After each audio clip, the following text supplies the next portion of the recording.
हर किसी के मन में यह सवाल जरूर आता है कि केदारनाथ मंदिर को आखिर किसने और किस उद्देश्य से बनाया। और सबसे चौंकाने वाली बात यह है कि केदारनाथ धाम का शिवलिंग बाकी शिवलिंगों से इतना अलग क्यों दिखता है। क्या इसके पीछे कोई प्राचीन रहस्य छिपा हुआ है? हजारों साल पहले, जब विज्ञान आज की तरह उन्नत नहीं था, तब उस दौर के लोग इंटरलॉकिंग जैसी जटिल निर्माण तकनीक को कैसे जानते थे। और सबसे चौंकाने वाली बात यह है कि यह मंदिर बिना किसी नुकसान के 400 सालों तक बर्फ में कैसे दबा रहा। इसके पीछे की कहानी क्या हो सकती है? और एक और अद्भुत रहस्य यह है कि जब मंदिर के कपाट 6 महीने के लिए बंद हो जाते हैं, तब अंदर जलने वाला दीपक आखिर बिना किसी बाहरी सहायता के लगातार कैसे जलता रहता है। क्या यह किसी अलौकिक शक्ति का संकेत है? लेकिन सबसे बड़ा सवाल यह है कि 2013 की विनाशकारी बाढ़ में जब पूरा क्षेत्र तबाह हो गया था, तो मंदिर को बचाने के लिए वह विशाल भीमशिला अचानक कहां से आई? क्या यह केवल एक संयोग था या फिर महादेव की कृपा का जीवंत प्रमाण? इन सभी रहस्यमय घटनाओं का जवाब खोजने के लिए हमारे साथ बने रहिए, क्योंकि इस वीडियो में हम आपको केदारनाथ धाम से जुड़े ऐसे अनसुने रहस्य बताएंगे जिनका जवाब शायद आज भी विज्ञान पूरी तरह नहीं ढूंढ पाया है। 16 जून 2013 की वह भयावह रात, जब प्रकृति ने अपने रौद्र रूप का प्रदर्शन किया और उत्तराखंड के केदारनाथ में हर ओर विनाश छा गया। लेकिन इसी विनाश के बीच एक ऐसा चमत्कार हुआ जिसने लाखों लोगों की आस्था को और भी मजबूत कर दिया। आज हम आपको उस रात की भयानक तबाही और उस अद्भुत चमत्कार के बारे में बताएंगे जिसने केदारनाथ मंदिर को बचा लिया। उस रात मंदाकिनी नदी अपने रौद्र रूप में थी। भारी बारिश और चौराबाड़ी ग्लेशियर के पिघलने से जल स्तर अचानक बढ़ गया। पानी, मलबा और विशालकाय चट्टानें पूरे क्षेत्र को अपनी चपेट में ले रही थीं। जहां पहले हिमालय की शांति थी, वहां अब तबाही का मंजर था। होटल, दुकानें, सब कुछ पल भर में बाढ़ में बह गए। इस आपदा में लगभग 6000 लोग मारे गए और लाखों बेघर हो गए। लेकिन इस आपदा का सबसे बड़ा प्रहार केदारनाथ मंदिर की ओर पड़ रहा था। क्या यह महादेव के पवित्र धाम को नष्ट करने वाला था? जैसे ही जल प्रलय मंदिर के करीब पहुंचा, अचानक एक विशाल शिला बहती हुई मंदिर के पीछे आकर अचानक रुक गई। इस शिला ने मंदिर के लिए एक ढाल का काम किया और बाढ़ के पानी को 2 हिस्सों में बांट दिया। मानो भगवान शिव की स्वयं कृपा ने मंदिर को तबाही से बचा लिया। इस विशाल शिला को अब भीमशिला के नाम से जाना जाता है। यह चमत्कार इतना अप्रत्याशित था कि आसपास का पूरा क्षेत्र तबाह हो गया, लेकिन मंदिर सुरक्षित खड़ा रहा। लेकिन सवाल यह उठता है कि इस पत्थर का नाम भीमशिला ही क्यों पड़ा?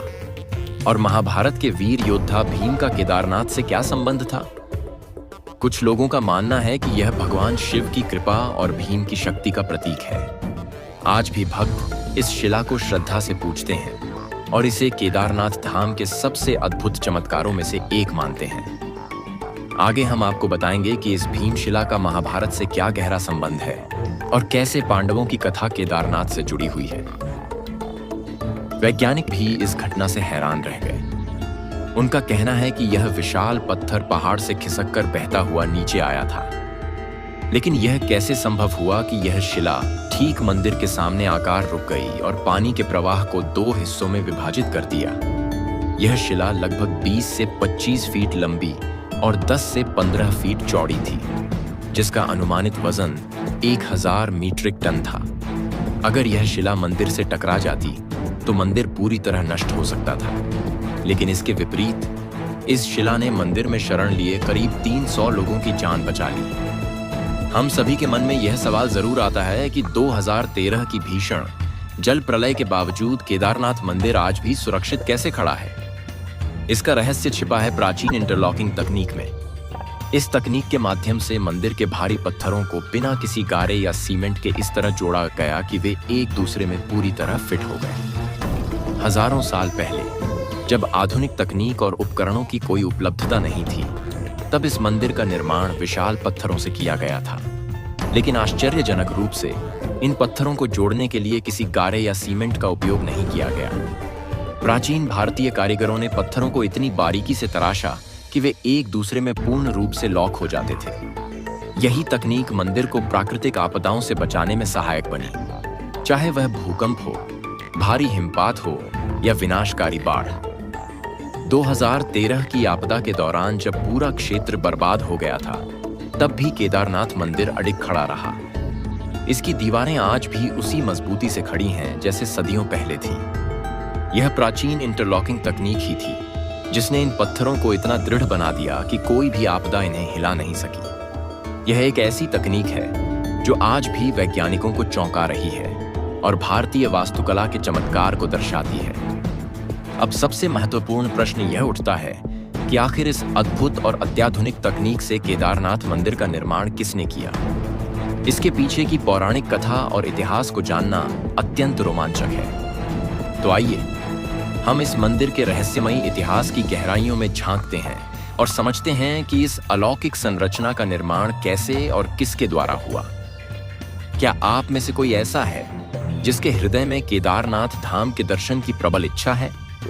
यदि हाँ, तो कमेंट में हर हर महादेव कर अपनी भावनाओं को प्रकट करें। बाबा भोलेनाथ आपकी मनोकामना शीघ्र ही पूर्ण करेंगे। केदारनाथ मंदिर का निर्माण अत्यंत रहस्यमय और प्राचीन माना जाता है। यह मंदिर न केवल आध्यात्मिक दृष्टि से महत्वपूर्ण है, बल्कि इसके निर्माण से जुड़ी पौराणिक कथाएं इस स्थल को और भी दिव्य एवं रहस्यमय बना देती हैं। इसमें हम 3 प्रमुख कथाओं की चर्चा करेंगे, जिनमें सबसे प्राचीन और प्रसिद्ध कथा महाभारत से जुड़ी हुई है। तो आइए जानते हैं इस पवित्र मंदिर के निर्माण की पौराणिक कहानी। महाभारत काल से जुड़ी कथा। धार्मिक ग्रंथों के अनुसार महाभारत के युद्ध में विजय प्राप्त करने के बाद युधिष्ठिर को हस्तिनापुर का राजा बनाया गया। लगभग 40 वर्षों तक उन्होंने न्याय और धर्म पूर्वक राज्य किया। एक दिन जब पांडव भगवान श्री कृष्ण के साथ बैठे महाभारत युद्ध की समीक्षा कर रहे थे, तो उनके मन में एक गहरी चिंता उत्पन्न हुई। पांडवों ने श्री कृष्ण से कहा, हे माधव, हमने इस युद्ध में अपने ही बंधु बांधवों और गुरुजनों का संहार किया है। यह पाप हमारे ऊपर कलंक के समान है। इससे मुक्ति कैसे मिले? भगवान श्री कृष्ण ने उत्तर दिया, युद्ध में तुम्हारी जीत हुई, लेकिन अपने स्वजनों का वध करने के कारण तुम्हारे ऊपर महान पाप लगा है। इस पाप से केवल महादेव ही तुम्हें मुक्त कर सकते हैं। अब समय आ गया है कि तुम उनकी शरण में जाओ। इसके बाद श्री कृष्ण द्वारका लौट गए, लेकिन पांडव अपने पापों से मुक्ति पाने के लिए चिंतित रहने लगे। इसी बीच उन्हें सूचना मिली कि भगवान श्री कृष्ण ने अपनी लीला समाप्त कर दी है। यह खबर सुनकर पांडव अत्यंत व्यथित हो गए। जब उनके सबसे प्रिय मार्गदर्शक श्री कृष्ण ही नहीं रहे, तब उन्होंने अपना राज्य परीक्षित को सौंप दिया और द्रौपदी सहित भगवान शिव की खोज में निकल पड़े। सबसे पहले पांडव काशी पहुंचे, लेकिन वहां उन्हें महादेव के दर्शन नहीं हुए। वे विभिन्न तीर्थ स्थलों पर गए, लेकिन जहां भी पांडव पहुंचते, भगवान शिव वहां से अंतर्धान हो जाते। अंततः इस खोज में वे हिमालय तक आ पहुंचे। यहां भगवान शिव ने पांडवों की परीक्षा लेने के लिए नंदी यानी बैल का रूप धारण कर लिया और पशुओं के झुंड में मिल गए। भीम ने एक युक्ति अपनाई। उन्होंने विशाल रूप धारण कर अपने दोनों पैर पर्वत की घाटी पर फैला दिए ताकि कोई भी पशु उनके पैरों के बीच से न निकल सके। लेकिन भगवान शिव, जो नंदी के रूप में थे, इस मार्ग से नहीं गए। तभी भीम को संदेह हुआ और उन्होंने इस नंदी को पकड़ने का प्रयास किया। शिवजी इस प्रयास से बचने के लिए धरती में समाने लगे, लेकिन भीम ने उनके पिछले हिस्से को पकड़ लिया। इस पर महादेव प्रकट हुए और पांडवों को दर्शन देकर उनके समस्त पापों से मुक्त कर दिया। तभी से भगवान शिव यहाँ नंदी की पीठ के रूप में पूजे जाते हैं। इसी कारण केदारनाथ का शिवलिंग अन्य ज्योतिर्लिंगों से अलग और अद्भुत है। कहा जाता है कि जब महादेव ने पांडवों को उनके पापों से मुक्त कर दिया और उनका प्रायश्चित स्वीकार किया, तब पांडवों ने केदारनाथ मंदिर का निर्माण करवाया। ऐसा भी मान्यता है कि भगवान शिव का शरीर विभिन्न स्थानों पर प्रकट हुआ, जिससे पंच केदार की स्थापना हुई। भगवान शिव का मुख नेपाल के पशुपतिनाथ में, भुजाएं तुंगनाथ में, मुख रुद्रनाथ में, नाभि मदमहेश्वर में और जटाएं कल्पेश्वर में प्रकट हुई। इन्हीं 5 स्थानों को पंच केदार कहा जाता है और इनमें केदारनाथ सबसे प्रमुख है, क्योंकि यहाँ भगवान शिव की पीठ की पूजा होती है। अगर आप पंच केदार के रहस्यों पर एक विस्तृत वीडियो चाहते हैं, तो कमेंट में हर हर महादेव लिखें। आपकी प्रतिक्रिया से हमें और भी रोचक विषयों पर काम करने की प्रेरणा मिलेगी। केदारनाथ मंदिर की दूसरी कथा नर नारायण की तपस्या। शिव पुराण के कोटि रुद्र संहिता में उल्लेख मिलता है कि इस पवित्र स्थल का संबंध भगवान विष्णु के अवतार नर नारायण ऋषि से भी है। बद्रीवन में नर नारायण ऋषि ने पार्थिव शिवलिंग बनाकर भगवान शिव की कठोर तपस्या की। उनकी तपस्या से प्रसन्न होकर भगवान शिव प्रकट हुए और उनसे वरदान मांगने के लिए कहा। नर नारायण ने प्रार्थना की, हे प्रभु, कृपया इस स्थान पर सदा ज्योतिर्लिंग के रूप में विराजमान रहें, ताकि समस्त भक्तगण आपको साक्षात देख सकें और आपकी कृपा प्राप्त कर सकें। भगवान शिव ने उनकी इस प्रार्थना को स्वीकार कर लिया और तब से वे यहाँ ज्योतिर्लिंग के रूप में पूजे जाते हैं। इस कथा के अनुसार केदारनाथ का ज्योतिर्लिंग भगवान शिव के प्रमुख रूपों में से एक है, जो नर नारायण की तपस्या के परिणाम स्वरूप स्थापित हुआ। इस स्थान पर शिव और विष्णु की दिव्य एकता भी दिखाई देती है। एक ओर भगवान शिव केदारनाथ धाम में विराजमान है, तो दूसरी ओर भगवान विष्णु बद्रीनाथ धाम में निवास करते हैं। यह रहस्यमयी मंदिर सदियों से श्रद्धालुओं और शोधकर्ताओं के लिए आश्चर्य का विषय बना हुआ है। यहाँ की कथाएं न केवल आध्यात्मिक रूप से प्रेरणादायक हैं, बल्कि इनमें हमारे धर्म, संस्कृति और वास्तुकला के अद्भुत रहस्य भी छिपे हैं। केदारनाथ मंदिर का अद्भुत इतिहास और रहस्य। कहा जाता है कि 8वीं शताब्दी में आदि शंकराचार्य ने केदारनाथ मंदिर का पुनर्निर्माण करवाया और हिंदू धर्म के पुनर्जागरण में महत्वपूर्ण योगदान दिया। उन्होंने इस मंदिर को एक प्रमुख तीर्थ स्थल के रूप में स्थापित किया और यहाँ ज्योतिर्लिंग की प्रतिष्ठा की। आदि शंकराचार्य ने अपने अंतिम दिन केदारनाथ में बिताए और यहीं उन्होंने मोक्ष प्राप्त किया। आज भी उनकी समाधि मंदिर के पीछे स्थित है, जहां भक्त उन्हें श्रद्धांजलि अर्पित करते हैं। कुछ प्रमुख इतिहासकार जैसे कि डॉन शिव प्रसाद डबराल का मानना है कि शैव संप्रदाय के अनुयायी आदि शंकराचार्य के आने से बहुत पहले इस क्षेत्र में सक्रिय थे। इससे यह अनुमान लगाया जाता है कि मंदिर की वास्तविक प्राचीनता को सटीक रूप से निर्धारित करना मुश्किल है, क्योंकि पुराने अभिलेखों की लिपि अर्थात पाली या ब्राह्मी को पूरी तरह से पढ़ा नहीं जा सका है। मध्य प्रदेश के ग्वालियर में मिले एक शिलालेख से यह पुष्टि होती है कि मालवा के राजा भोज 700 से 1707वीं ईस्वी ने भी केदारनाथ मंदिर के पुनर्निर्माण में योगदान दिया था। इस तथ्य का समर्थन एपिग्राफिया इंडिका ग्रंथ में भी किया गया है। 400 वर्षों तक बर्फ में दबा रहा मंदिर। अब हम आपको इतिहास के उस अध्याय में ले चलते हैं जो आपको हैरान कर देगा। कहा जाता है कि 13वीं से 17वीं शताब्दी के दौरान केदारनाथ मंदिर लगभग 400 वर्षों तक मोटी बर्फ की परत के नीचे दबा रहा। इसे लघु हिमयुग, लिटिल आइस एज कहा जाता है, जब हिमालय में ग्लेशियरों का विस्तार इतना अधिक था कि बड़े इलाके पूरी तरह बर्फ से ढक गए थे। लेकिन सबसे चौंकाने वाली बात यह है कि इतने वर्षों तक बर्फ में दफन रहने के बावजूद मंदिर को कोई बड़ा नुकसान नहीं हुआ। आखिर यह कैसे संभव हुआ? Wadia institute of Himalayan geology, Dehradun के वैज्ञानिकों ने इस पर अध्ययन किया। वैज्ञानिक विजय जोशी के नेतृत्व में की गई रिसर्च में यह पाया गया कि मंदिर की दीवारों और पत्थरों पर आज भी बर्फ के दबाव और ग्लेशियर गतिविधियों के निशान देखे जा सकते हैं। इसके अलावा मंदिर के निर्माण में उपयोग की गई इंटरलॉकिंग पत्थर तकनीक इसे इतना मजबूत बनाती है कि न तो समय का प्रभाव पड़ा और न ही हिमालय की विकट परिस्थितियों का। क्या यह केवल एक उत्कृष्ट स्थापत्य कला थी या फिर भगवान शिव की कोई अद्भुत कृपा? यह आज भी एक रहस्य है। क्या आप जानते हैं कि केदारनाथ और रामेश्वरम मंदिर बिल्कुल एक सीधी रेखा में स्थित हैं? जी हाँ, यह दोनों मंदिर उत्तर से दक्षिण दिशा में इतने सटीक रूप से संरेखित हैं कि इसे समझना कठिन हो जाता है। केदारनाथ से रामेश्वरम की दूरी हजारों किलोमीटर है, फिर भी यह रहस्यमयी संरेखण कैसे संभव हुआ? क्या प्राचीन भारतीय ऋषियों और वास्तुकारों को कोई ऐसा ज्ञान था जो आज के वैज्ञानिकों के लिए भी अबूझ पहेली बना हुआ है? अगर आपको यह जानकारी रोचक लगी तो हमें कमेंट में जरूर बताएं। अगर आप और भी रहस्यमयी तथ्यों को जानना चाहते हैं तो हमारे चैनल को सब्सक्राइब करना न भूलें। आपका हर एक लाइक और कमेंट हमें ऐसे और भी अद्भुत रहस्यों को आपके सामने लाने के लिए प्रेरित करता है। क्या आपने कभी सोचा है कि केदारनाथ और रामेश्वरम जैसे प्रसिद्ध मंदिर कैसे एक ही देशांतर रेखा पर स्थित हो सकते हैं? यह रहस्य केवल श्रद्धालुओं को ही नहीं, बल्कि वैज्ञानिकों को भी हैरान करता रहा है। उत्तराखंड स्थित केदारनाथ ज्योतिर्लिंग और तमिलनाडु के रामेश्वरम मंदिर 19 डिग्री देशांतर रेखा पर आते हैं, लेकिन यह सिर्फ एक संयोग नहीं हो सकता।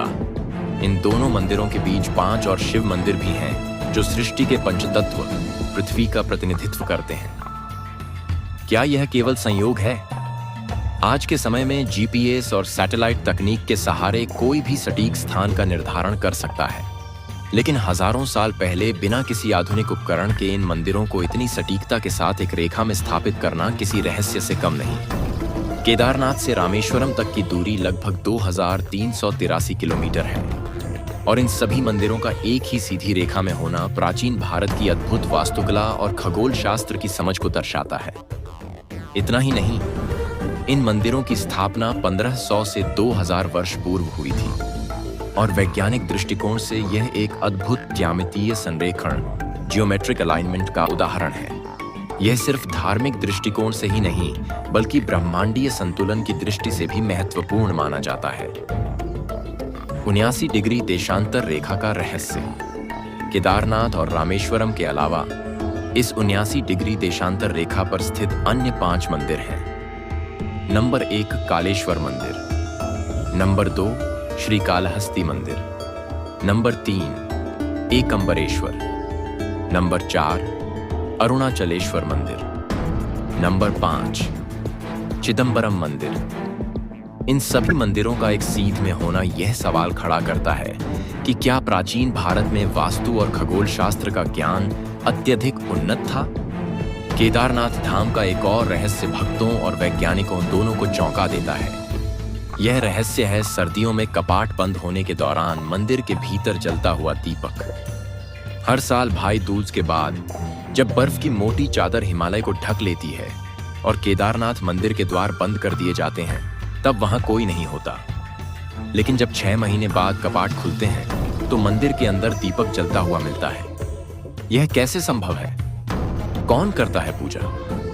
पौराणिक मान्यताओं के अनुसार जब मंदिर के कपाट बंद होते हैं तब देवता और गंधर्व यहां आकर भगवान शिव की पूजा करते हैं। यह माना जाता है कि जब आम भक्तों की पूजा समाप्त हो जाती है तब भगवान शिव स्वयं देवताओं और गंधर्वों के साथ यहां निवास करते हैं। विज्ञान की दृष्टि से देखें तो यह घटना अब भी रहस्य बनी हुई है। कपाट बंद होने के दौरान कोई भी मंदिर में प्रवेश नहीं करता, तो फिर दीपक जलता कैसे रहता है? और जब कपाट खुलते हैं तो मंदिर के अंदर की सफाई व्यवस्थित कैसे मिलती है? यह सवाल वैज्ञानिकों को भी चौंकाता है। जब केदारनाथ के कपाट बंद हो जाते हैं तब भगवान शिव की मूर्ति और पूजा सामग्री ऊखीमठ ले जाई जाती है। यह स्थान उत्तराखंड में स्थित है और इसे केदारनाथ का शीतकालीन धाम माना जाता है। यहाँ मंदाकिनी और अलकनंदा नदियों के संगम के पास भगवान शिव की पूजा नियमित रूप से जारी रहती है। इस प्रक्रिया के दौरान विशेष मंत्रोच्चारण और अनुष्ठान किए जाते हैं ताकि मंदिर की आध्यात्मिक ऊर्जा बनी रहे। क्या केदारनाथ और बद्रीनाथ लुप्त हो जाएंगे? पुराणों के अनुसार भविष्य में एक ऐसा समय आएगा जब नर और नारायण पर्वत आपस में मिल जाएंगे और केदारनाथ तथा बद्रीनाथ के मार्ग हमेशा के लिए बंद हो जाएंगे। यह भविष्यवाणी हिंदू धर्म ग्रंथों में वर्णित है और इसे एक दिव्य संकेत के रूप में देखा जाता है। केदारनाथ मंदिर सिर्फ एक तीर्थ स्थान नहीं, बल्कि हजारों साल पुरानी वास्तुकला, खगोल शास्त्र और आध्यात्मिकता का एक अद्भुत संगम है। 79 डिग्री देशांतर रेखा पर स्थित 7 शिव मंदिरों का संरेखण। मंदिर के बंद होने के बाद भी 6 महीने तक जलता रहने वाला दीपक, बिना किसी आधुनिक तकनीक के इतनी सटीक संरचना का निर्माण, भविष्य में केदारनाथ और बद्रीनाथ के लुप्त होने की भविष्यवाणी, ये सभी रहस्य हमें यह सोचने पर मजबूर करते हैं कि प्राचीन भारत में ज्ञान और विज्ञान कितना विकसित था। क्या यह सब महज संयोग है या फिर प्राचीन भारतीय संस्कृति और तकनीक का कोई अदृश्य सूत्र? अगर आपको यह वीडियो पसंद आई तो कमेंट में अपने विचार जरूर साझा करें और हमारे चैनल को सब्सक्राइब करें। ताकि ऐसी ही रोचक और रहस्यमय जानकारियां आप तक पहुंचती रहें। मिलते हैं अगली वीडियो में। जय महाकाल।